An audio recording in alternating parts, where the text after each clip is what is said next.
The El Royale stars an ensemble cast and is about 7 strangers that come together at this hotel called the El Royale on Lake Tahoe, which is on the border of Nevada and California. And one by one, they start to get ganked. They get picked off, and now there's a mystery about who might be killing these people, and there's something deeper into this mystery. Bad Times at the El Royale is definitely something to experience if you are a fan of film, if you are a student of film, or if film is your favorite art form. This is one of the most original movies I have seen within probably the last 3 years. It is a dark, twisted, fucking nuts movie. But it's so unique and so original that it caught me right from the beginning. The editing in this movie, there is a scene, the very first opening scene, and then the second scene after the opening scene, edited to the music. Kind of like what Baby Driver did, but edited to the music in a way that makes sense. There's a couple other scenes like this throughout the movie. For instance, there's a scene where there's a singer who's singing in her hotel room, and Jeff Bridges is trying to get into the floor. She starts clapping, he starts hammering the nail into the floor, and her clapping is all synced.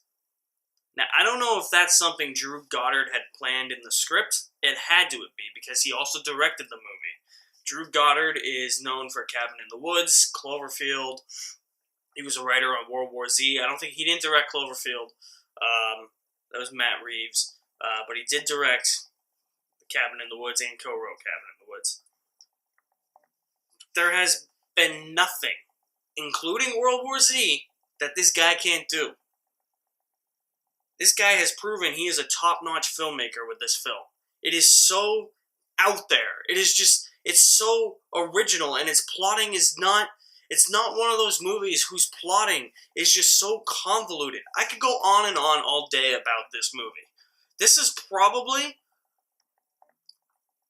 I don't know, like, I'm pausing so much in this review just because I'm still taking it all in as to what I saw. I'm just so amazed, and just, it floored me. This was definitely a different experience. It was great. Like, this is, wow. Just, wow. Everything. Directing, setting. I loved every line of dialogue in this movie. It was all relevant. Now, this movie might feel like it's a bit long at points, but you have such a large ensemble cast and such a great story here that it deserves its full 2-hour and 20-minute runtime. It earns it. Not a dull moment in this movie. Everything Drew Goddard sets up is played for mystery, suspense, unexpected violence at times. There are scenes that made me jump because I didn't expect someone to either get shot and get ganked. Drew Goddard does such a good job of crafting the violence in this movie that it earns it. When there's little periods where it feels like there's nothing going on, there actually is. Look deeper into the content, because there is something there. Just listen to the dialogue. Look at what is happening in each scene. That's what this movie does so damn well. And I can't believe Drew Goddard pulled this off. He is already a good filmmaker, but this made him a top-notch filmmaker. I'm not going to go through every member of the cast, but the standout was definitely Chris Hemsworth. Best performance of his career. Holy shit. Like, I love the guy. He's Thor. Like, I think he's great in everything he's in, but I didn't think he had this in him. Like, oh my god. Even Dakota Johnson, who I don't like as an actress, I won't say she was great. She was better than I thought she was going to be. Drew Goddard got the best out of everybody in this. So, wow. At a certain point in this film, there's a twist. And it might feel like, that's kind of contrived. Saw that coming from a mile away. The reveal might just also feel like, this kind of ruins the whole experience as to who it is. I thought it worked very well. I did not see it coming. I wasn't sure what was going to happen. But the third act of this movie is one of the most intense things I have seen all year. The entire third act is like the last 40 minutes of the movie. And I'm just sitting there watching Chris Hemsworth's performance, and I'm like, holy shit. Like, there is so much tension. There is so much suspense. There is so much at stake in that final act of the movie. It was riveting. I was completely taken aback by it.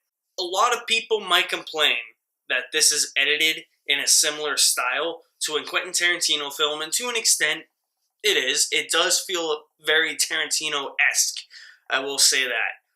But I mean, I wouldn't say it's a carbon copy of a Tarantino film. It's probably Drew Goddard taking inspiration from Quentin Tarantino and just using that inspiration to craft his own film. I don't think he copied it. But that inspiration works so well. You even have some title cards that remind you of a Tarantino film, but not only that, but remind you of a silent film. Those are title cards you would see on a silent film.